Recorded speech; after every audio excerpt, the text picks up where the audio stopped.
All right. All right, everybody. Thanks for joining us today for our source partner panel. Because we have not been able to do something that we enjoy doing every year, and that's having our annual community involvement fair, where we have over 40 community-based organizations and some of our student groups participate so that our students, faculty, and staff have an opportunity to meet one-on-one with our organizations. We've decided to do things a little differently now. So we're living in this entirely virtual world.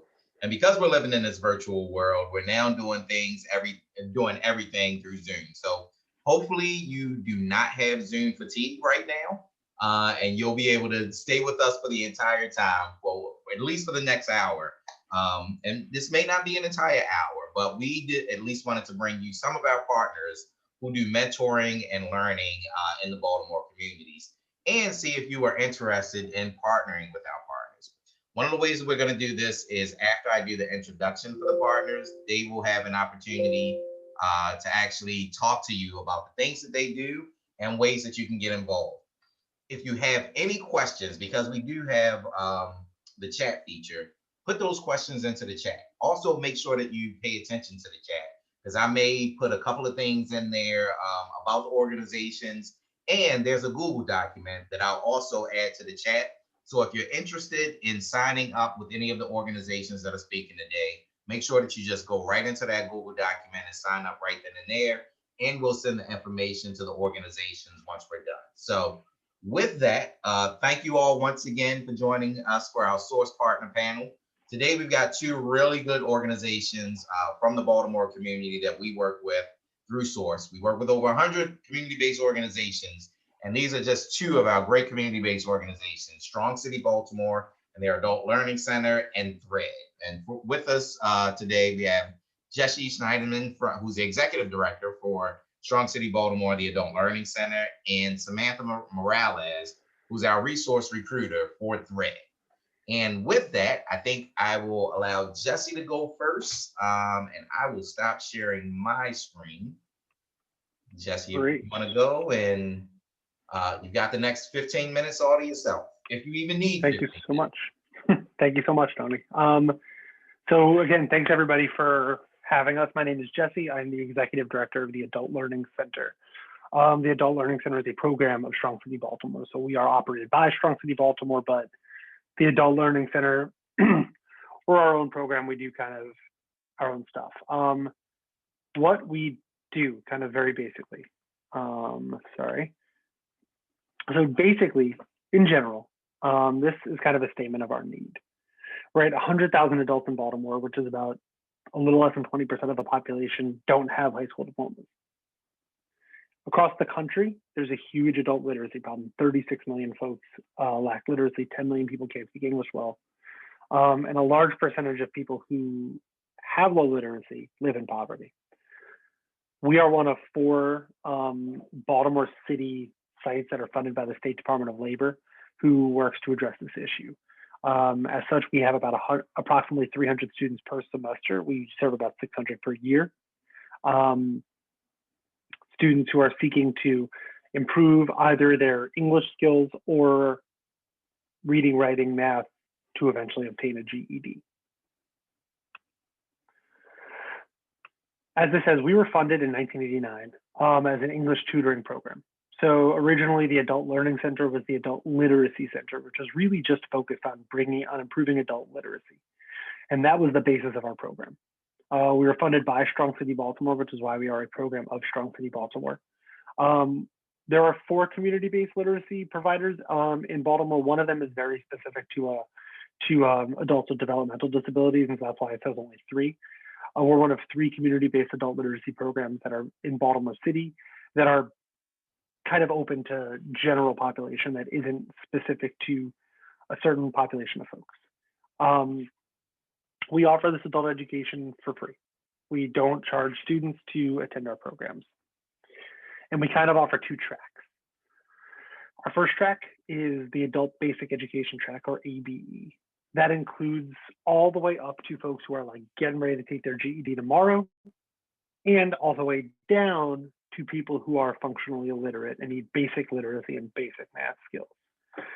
We have students who are with us for a number of semesters in a row and who start all the way at the bottom and slowly work their way up. Our other track is our English Language Acquisition track, or ELA. If you're a high school person, a K-12 education person by your nature, like me, ELA can be a little bit confusing because K-12 refers to that as ELL or ESL or ESOL, people learning a second language. These are our traditional classes. These are focused on, learning English. We serve students from 57 countries in our ELA programs. Students from parts of Eastern Europe, parts of the Middle East, West Africa, Southern Africa, a number of students from all over Asia. And so we serve those students in a variety of ways. Those classes also range from beginner English, which we have students who never been to school before, got to America yesterday, all the way up to getting ready to take their citizenship test and want to and have a high level job already, but just wants a little bit more functional English. Our volunteers are the most important part of our program. Our volunteers, when I meet with students and I meet with prospective students and they're, and I meet with programs who may refer students to us, a lot of the times the concern is, oh, I haven't been to school in 20 years. I haven't learned in 10 years. I'm really nervous to get back into school. Once I tell them we have volunteers who serve as free tutors, that fear disappears. People are way more likely to come in if they know they can get that tutoring, and it's super important. So our tutors, our volunteers largely serve as tutors. We have volunteers who do a number of things, and I'm going to get to that in a little bit. This picture is one of my favorites. Every Thanksgiving we do a potluck. Obviously, we didn't do it this past Thanksgiving, but this is from last year's, where we did a potluck where everybody cooks and brings food. Right up front is my favorite. You see Mr. Terry. Mr. Terry's holding barbecue sauce because I made pulled pork. And every time I see this man, if he comes in to take a test, we're doing everything virtual right now. But sometimes, he comes in to pick up a book or he had to come take a test. He asks me for pulled pork every time I see him. But we have students, as you can see, kind of the diversity of our population. And because our population is so diverse, it's really cool because we have students making food from all their home countries, right? And it's because we have a community at the ALC. But the volunteers are really the lifeblood of that work. They're incredibly important. Some of the ways to volunteer with us, like I said already, the biggest role, the role where the most people volunteer is through tutoring. Time commitment is around 2 hours a week per semester. We want to match a student to a tutor for at least one full semester. Our semesters range in time. Our winter-spring semester goes from January 18th to June 10th. It's really long.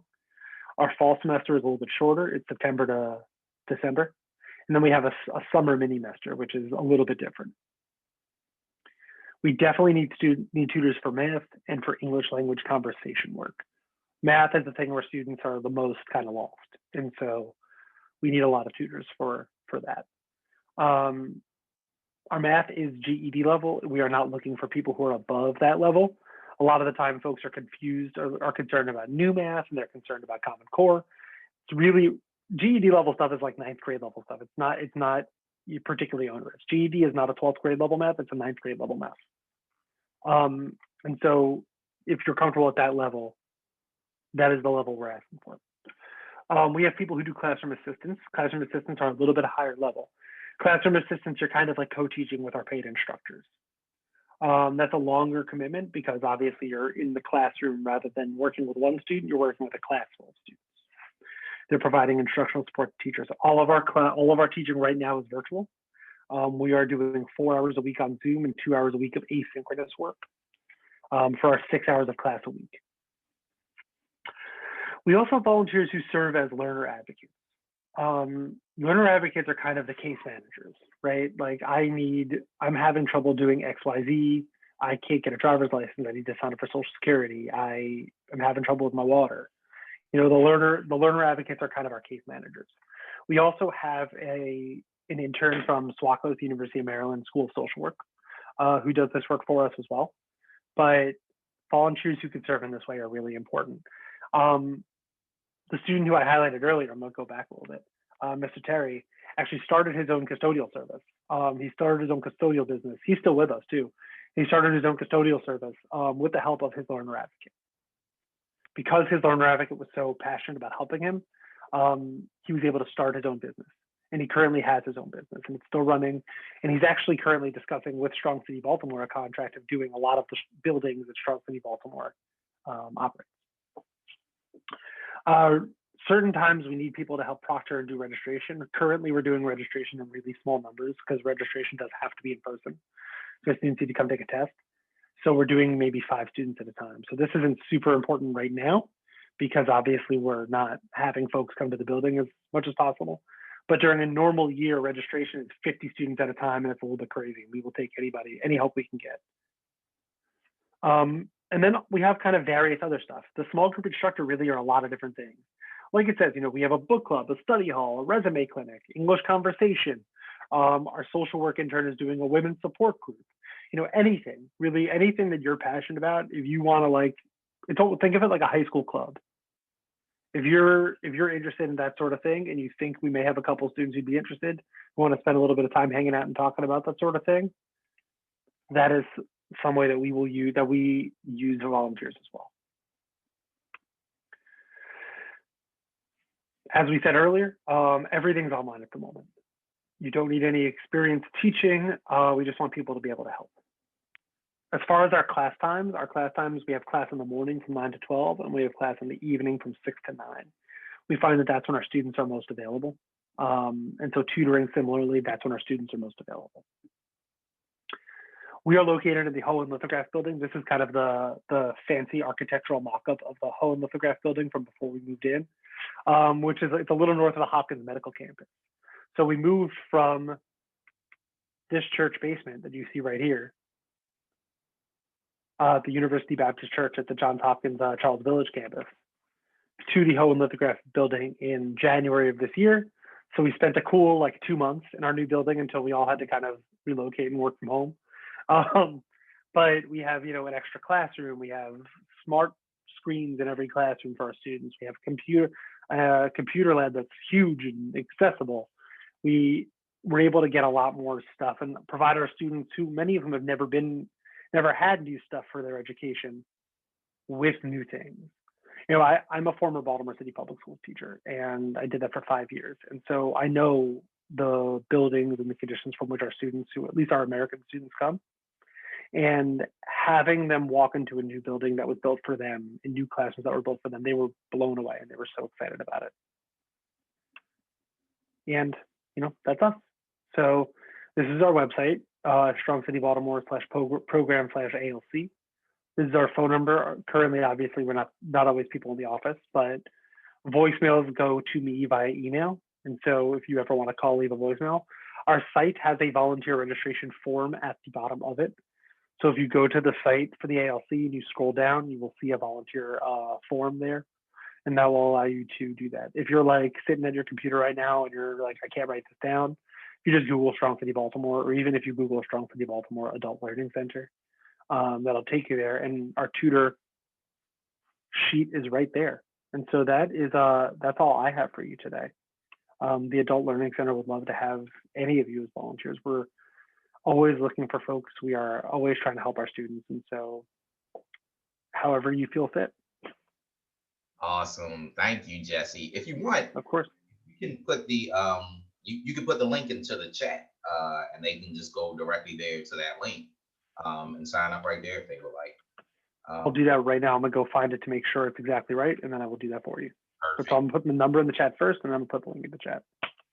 I would, if times were a little different, I would love for people to go over to that Hohen Lithograph building. It is an amazing building. I spent some time over there before COVID hit, and now COVID has hit, and we're not able to be in person with each other anymore. So definitely appreciate you and your presentation. And again, I encourage anybody, if you would like to volunteer with Strong City and the Adult Learning Center, I would encourage you to go to the website or the link in the chat and sign up directly there.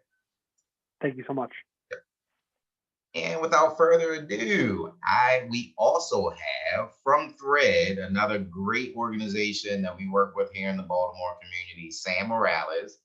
And Sam, I am going to turn co-hosting duties over to you so that you can pull up your presentation and tell everybody about the great work that you're doing with Thread. Okay, great. Thanks so much. Just a second here while I go ahead and present. And So again, thank you for that intro. sorry, I just wanted to let everybody know, if you have questions as you hear the presenters, please throw them in the chat and we'll try to get to those at the end.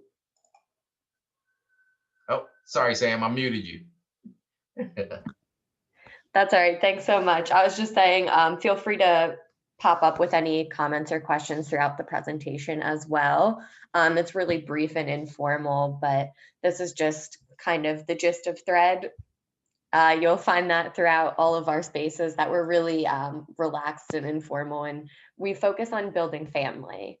So what is Thread? Thread's an organization that was started in 2004 at Johns Hopkins by a student who was feeling particularly isolated. And she found that there was definitely going to be students facing similar feelings of isolation at the Dunbar High School.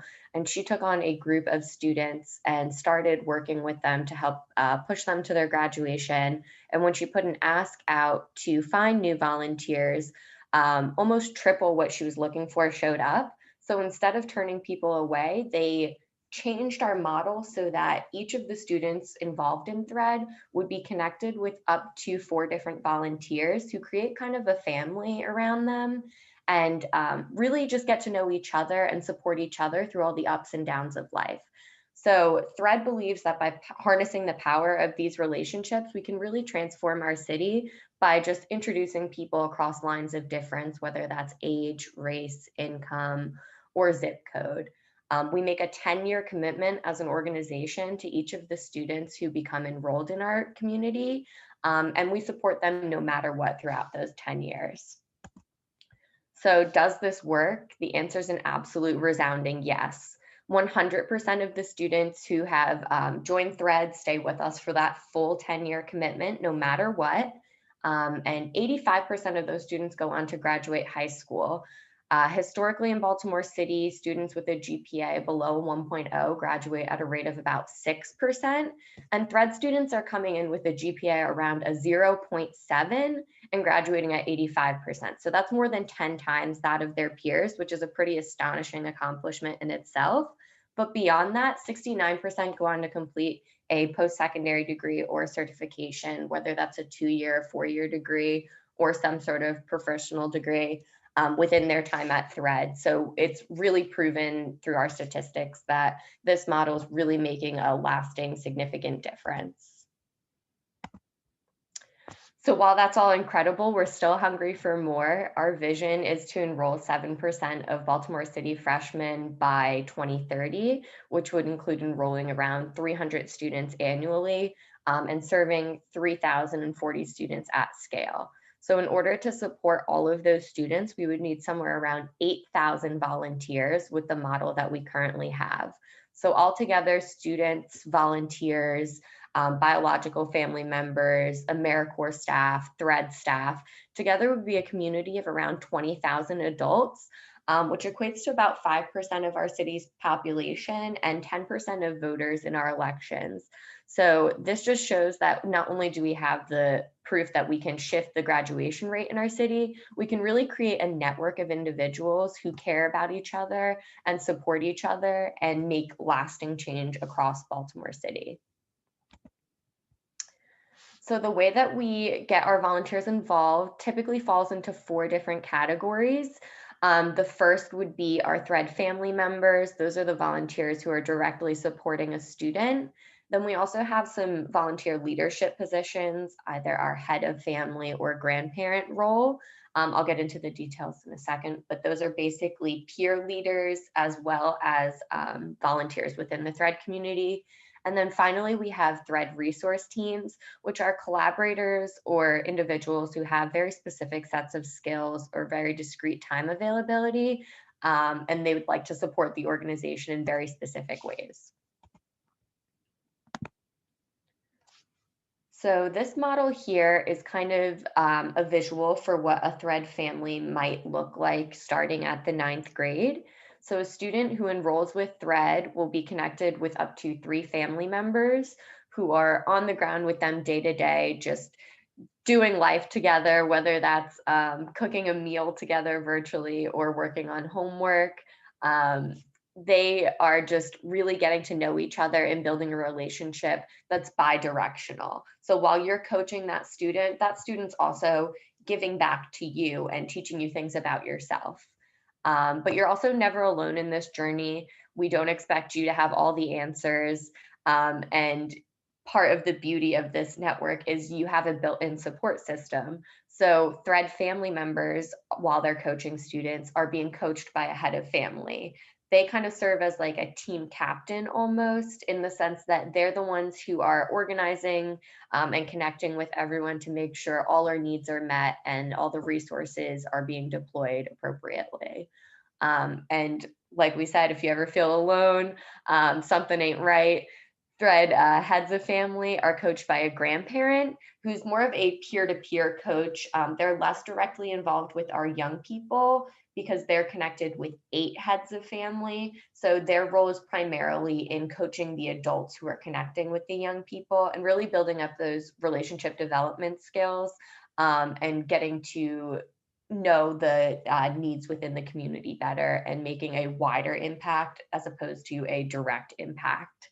And grandparents are coached by a staff member who's typically a community manager who's really familiar with everything available in that specific school site. Over time, our Thread families start to change just based on the needs of our students. We really want to drive a balance between independence and interdependence and encourage students to rely on each other. So over those 10 years, families start to blend together. So around year 5, once students have hopefully gotten to that graduation point, they would be not needing as much direct involvement from their volunteers. So students are connected with each other and connected with 3 volunteers. So that family would be 2 students to 3 volunteers ratio. And then finally by year 10, that ratio is completely flipped so that the students outnumber the volunteers, with 4 students in a family to 3 volunteers who are really supporting them through those day-to-day activities. So our volunteers are encouraged to do anything that seems like a activity that would contribute to building a meaningful and deep relationship. So if you have a specific hobby that you'd like to share, or you really enjoy watching movies, that would count as an activity for your volunteering. So we just ask that once a week you touch base with your young person and do something together that's meaningful for both of you in whichever way feels comfortable for you. Right now, all of those touch points have gone virtual, so people are getting really creative. We've seen game nights, video game competitions, all sorts of different activities. People are getting really creative here, and it's really fun to see. We also have our regular structured spaces, like our monthly Thread talk, where everyone gathers and we share community announcements and work through overcoming barriers together. It's a really great space to connect with 300 of your closest friends and just hear all the great things that are happening, even though we're all isolated in our homes. Things are still happening, people are still connecting, and life goes on despite coronavirus. So that's been really exciting, really uplifting for all of us to see. We also ask that monthly you would have a touch point with your coach, whether that's a head of family, grandparent, or staff member, dependent on your role. And finally, that you model positive behaviors for trusting relationships like reliability, sincerity, and competency. So as I had said before, all of our spaces have switched to virtual due to COVID-19. So all of our touch points are happening virtually. Something that's really convenient is we have a Thread app that really streamlines all this for us. So you can do FaceTime, text, email, really anything you need through this app directly. It's kind of like a cross between social media and a fitness tracker, because you can do all that reaching out and getting to know people while also tracking the growth of your relationships in real time. So you can see everything that's happening within your family system and the overall thread really conveniently. All of our events have also switched to online platforms. So our Thread Talk is happening virtually. Thread Hours, which are our structured tutoring spaces, which occur Tuesday, Wednesdays, and Thursdays, have gone virtual as well. They're happening over Zoom or Instagram live sessions, really creative there, and tailoring to what the students' needs are. And additionally, all of our trainings and orientation modules have also shifted to digital formats.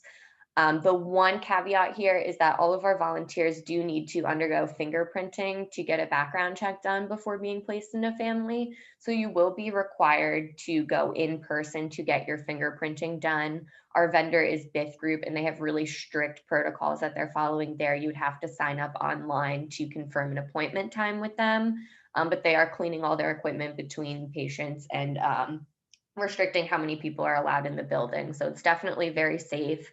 And additionally, if you have been fingerprinted otherwise, we have a protocol for using that information as well.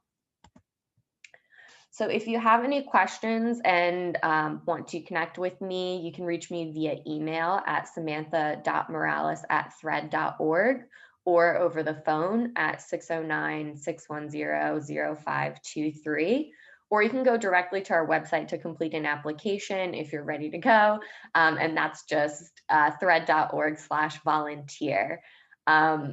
The next steps following the application would be to attend an orientation and follow through with the fingerprinting protocol.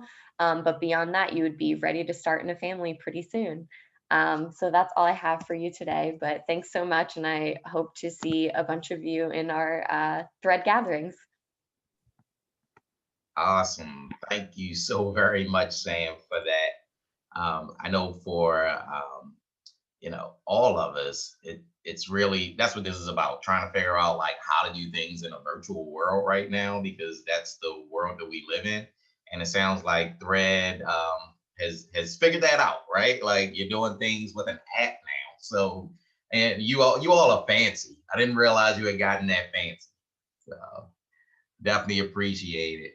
However, for anyone that does want to volunteer with any of our organizations, there are a few things that we want to remind you.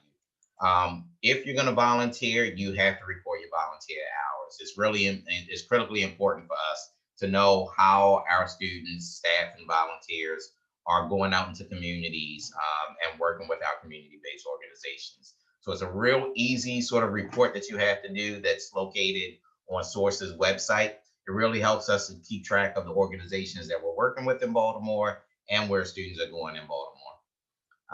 And if anybody has any more questions, this is your opportunity to ask those questions. We want to, make sure that we create space that if you want to know more about Thread or for Strong City Baltimore, you have an opportunity to ask those questions now. You can either do it in a chat or feel free to unmute yourself. We don't have too many people on here today.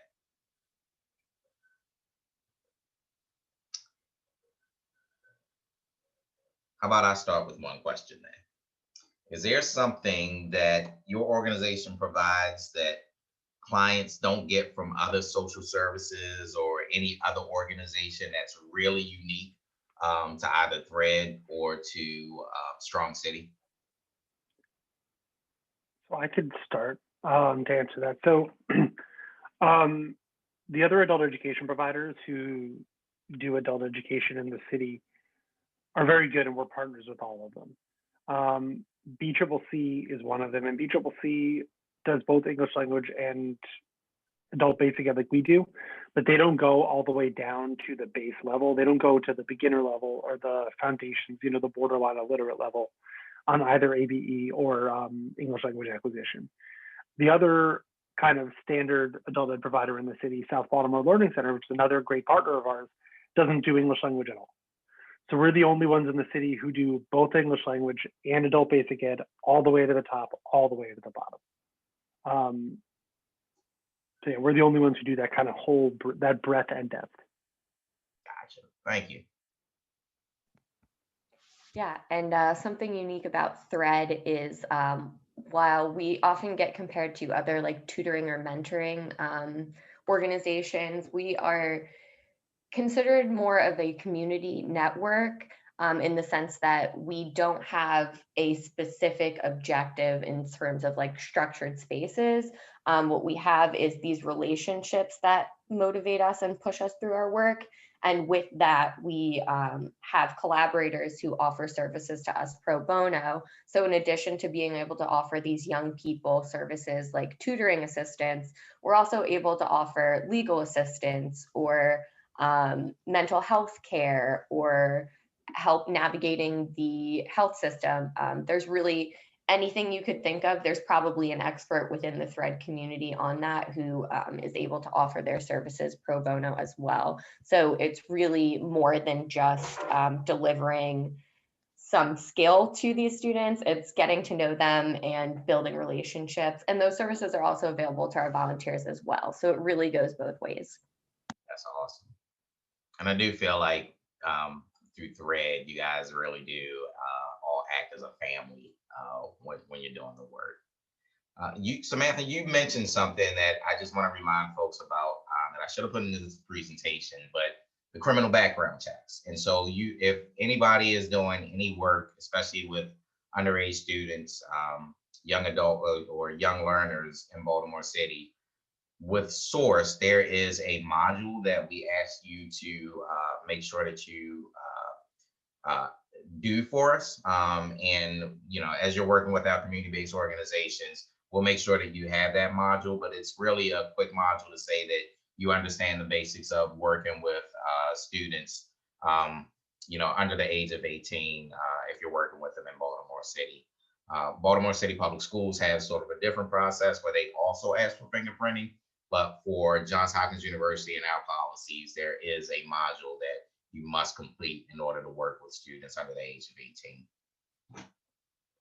I haven't seen any more questions in the chat, and I want to respect everyone's time. So if there are no more questions, I just want to say thank you to our presenters.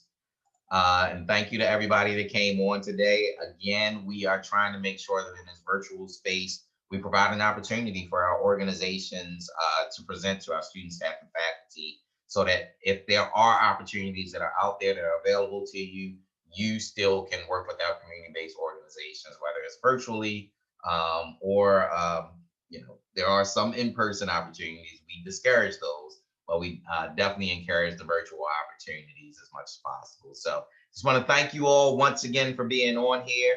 We will make sure that we post this to our website, our social media sites. And if you all have any more questions, please feel free to reach out to me or to any of our community-based organizations. So thank you all once again for joining us today for our Source Partner panel. Thank you. Thanks for having us. Thank you.